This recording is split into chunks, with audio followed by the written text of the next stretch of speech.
in. Now I've started it in the seam here. Trying to make it as organized and neat as possible to make each loop the same size and length. So I'm gathering the same amount up. I'm pulling it up with my iron, scraping the paint job until I feel the seam. Tap it once and again.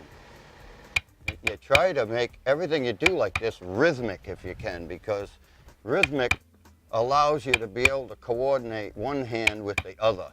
You know, the rhythm is like coordinating two people. Well, it helps me coordinate my left hand with my right hand if I can keep a rhythm going. Takes two little taps, one to make sure it's in the seam without damaging the seam, and one to set it back far enough so you can pull your iron out without pulling the cotton out with the iron.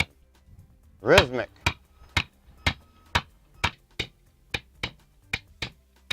Like I said, I'm not putting the iron on top of the cotton out here and trying to push it in.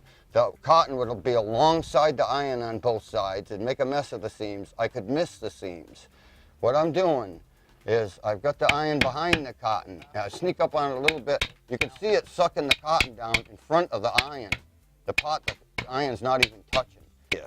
So over the cotton in the top sides of this boat, we're going to use an above water seam. I'm going to pick this up by pushing the knife.